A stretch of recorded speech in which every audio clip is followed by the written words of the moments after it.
Alzheimer's Symptoms by Braden and John. Yeah, so before we get into the nitty gritty of Alzheimer's actual symptoms, we wanted to clarify the difference between Alzheimer's disease and dementia.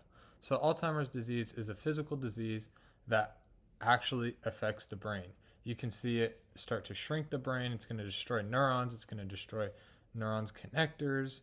There's going to be more gray matter. Overall, the brain's just going to get destroyed in a long, gradual process.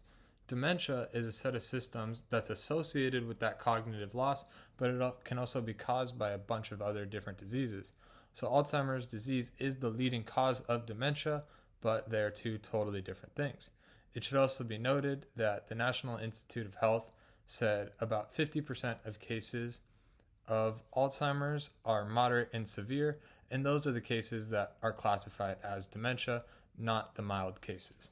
So with that, we're going to get into the actual symptoms of Alzheimer's, beginning with its mild symptoms. The symptoms of a mild case of Alzheimer's, which the National Institute of Health said are about 50% of total Alzheimer's cases, primarily begin with getting lost. So people are going to go somewhere and they're going to forget why they're there. They're going to forget what they were supposed to do. And then also in daily conversation, you're going to hear them repeating questions or statements, even across one conversation. Someone's going to say something multiple times and just have no recollection of the fact that they've already asked that question. Another thing is average tasks. Things that seem mundane to you will start taking abnormally long amounts of time. So it's been documented people maybe forget how to tie their shoes, for example, or that's just going to start taking, maybe 2-3 minutes for something that really doesn't need to take that long. And then you're also going to notice behavioral changes. The person's probably not going to be as happy.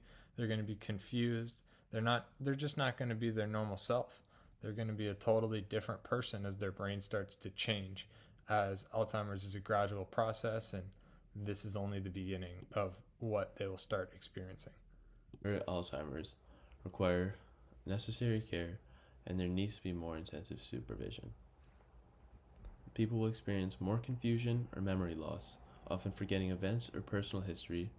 They will have inability to learn new skills and deal with difficulty in language, reading, writing, simple math, organizing thoughts, logical thinking, coping with new situations, and even familiar daily tasks such as getting dressed. Other symptoms for moderate Alzheimer's include sometimes difficulty recognizing familiar people like family and friends. Hallucinations, delusions, and paranoia could happen. This is due to many complicated changes happening in the brain. Inappropriate displays of emotion, shortened attention span, restlessness, agitation, and anxiety, those are all common, and sleeping pattern changes, with more sleeping in the day and restlessness at night. Also, repetitive statements or movement is common. People with severe Alzheimer's become completely dependent on other people to take care of them.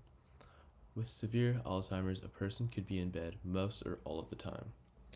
Confusion increases even more, with people being unaware of any recent experiences, unaware of surroundings, and being unable to communicate. Often, people will only be able to say a few words or phrases, but can't actually have a full conversation. With severe Alzheimer's, people are more likely to get infections. This is due to a weakened blood-brain barrier, as well as weakened immune system. People have difficulty swallowing. A common cause of death for people with severe Alzheimer's is aspiration pneumonia. This is because with difficulty swallowing, people have to take food and liquid into the lungs instead of air. And there's a picture of that above. Lastly, with severe Alzheimer's, patients can experience loss of control. People lose a lot of physical abilities at this stage, including walking, sitting, and even eating. Loss of bowel and bladder control as well. Weight loss is common because of low appetite or interest in eating.